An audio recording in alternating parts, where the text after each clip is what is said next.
अजीज तलबा अस्सलाम वालेकुम। हम पिछली जमातों में अल्फाज मुतज़ाद की कई इमशाक कर चुके हैं। यकीनन आप सब इसमें खूब महारत हासिल कर चुके हैं। आज हम अल्फाज मुतज़ाद की एक छोटी सी मश्क कर लेते हैं ताकि हमारा इयादा भी हो जाए और हमारे वो साथी जिनके जहन से ये कायदा कुछ महव हो गया है उन पर भी इस मश्क को हल करने का तरीका वाज़ेह हो जाए। सबसे पहले इस मश्क की हिदायत पढ़ लेते हैं।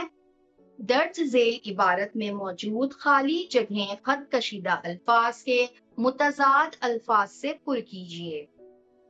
प्यारे बच्चों, स्क्रीन पर हमारे पास जो इबारत मौजूद है, आपने गौर किया होगा कि इसमें कुछ अल्फाज खत कशीदा हैं, यानी अंडरलाइन हैं। हमें सिर्फ उन्हीं अल्फाज के मुतज़ाद अल्फाज उसके सामने वाली खाली जगह में पुर करने हैं और जब हम वो अल्फाज दुरुस्त पुर कर देंगे तो उसके बाद ये इबारत बामायने हो जाएगी। एक दफा इस इबारत को खाली जगह के साथ पढ़ लेते हैं। अगर हम दुनिया और डैश में नाकामी से बचना और डैश हासिल करना चाहते हैं तो हमें बदी के बजाय डैश करनी चाहिए। अमानत में हरगिज डैश नहीं करनी चाहिए। अपने रोजो डैश अल्लाह ताला के अहकाम के मुताबिक बसर करने चाहिए। निफाक से बचकर आपस में डैश कायम करना चाहिए। असराफ और डैश से बचकर मियाना रवि इख्तियार करनी चाहिए। तभी हम हक को डैश में फर्क कर सकते हैं। अजीज तलबा, आप में से कई बच्चे ऐसे होंगे जिन्होंने खत कशीदा अल्फाज के मुतज़ाद अल्फाज फौरन ही बूझ लिए होंगे। तो आइए साथ मिलजुल कर ये सरगर्मी मुकम्मल करते हैं। तो हमारा पहला खत कशीदा लफ्ज है दुनिया, और दुनिया का मुतज़ाद लफ्ज क्या होगा? जी हाँ, आखिरत।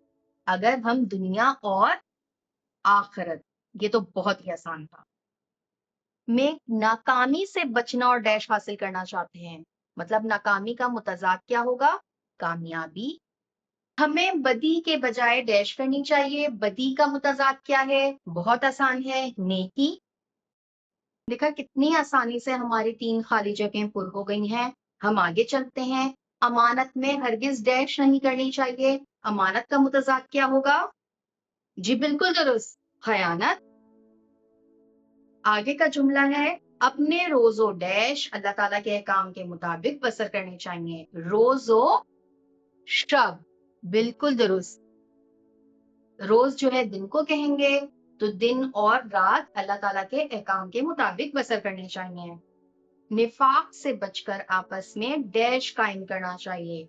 शायद आप में से कुछ तलबा कहेंगे निफाक का लफ्ज नया हो, तो हम बता देते हैं निफाक का मुतज़ाद है इत्तेफाक।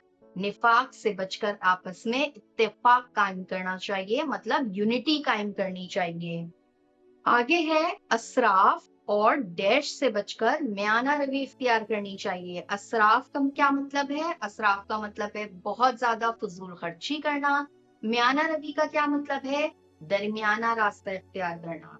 तो असराफ का मुतज़ाद, उसका उलट, उसका बिल्कुल अपोजिट क्या होगा? एक है बंदा जो कि बहुत ज्यादा खर्चा करता है, बहुत ज्यादा फालतू पैसों में खर्चा करता है, वो असराफ है। और एक है जो बिल्कुल ही पैसा खर्च नहीं करता, बहुत कंजूस है। तो हम असराफ की मुतज़ाद में लिखेंगे बुखल,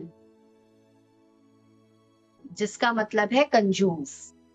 बचकर म्याना रवि इख्तियार करनी चाहिए, तभी हम हक और डैश में फर्क कर सकते हैं। हक का मुतज़ाद क्या है? जी हाँ, बातिल, बिल्कुल दुरुस्त। लीजिए, हमने अपनी पूरी इबारत जो है वो मुकम्मल कर ली है। एक दफा हम मुकम्मल इबारत को पढ़ लेते हैं। अगर हम दुनिया और आखिरत में नाकामी से बचना और कामयाबी हासिल करना चाहते हैं तो हमें बदी के बजाय नेकी करनी चाहिए।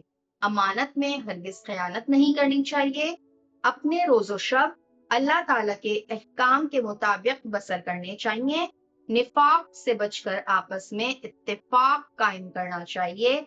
असराफ और बुखल से बचकर मियाना रवि इख्तियार करनी चाहिए। तभी हम हक व बातिल में फर्क कर सकते हैं। आपकी किताब कारवाने उर्दू 7वीं जमात के लिए सफ़ा नंबर 123 पर सवाल नंबर 5 में ऐसी ही सरगर्मी मौजूद है, जो हमें उम्मीद है कि आप बगैर किसी दिक्कत के मुकम्मल कर सकेंगे। अस्सलामु अलैकुम।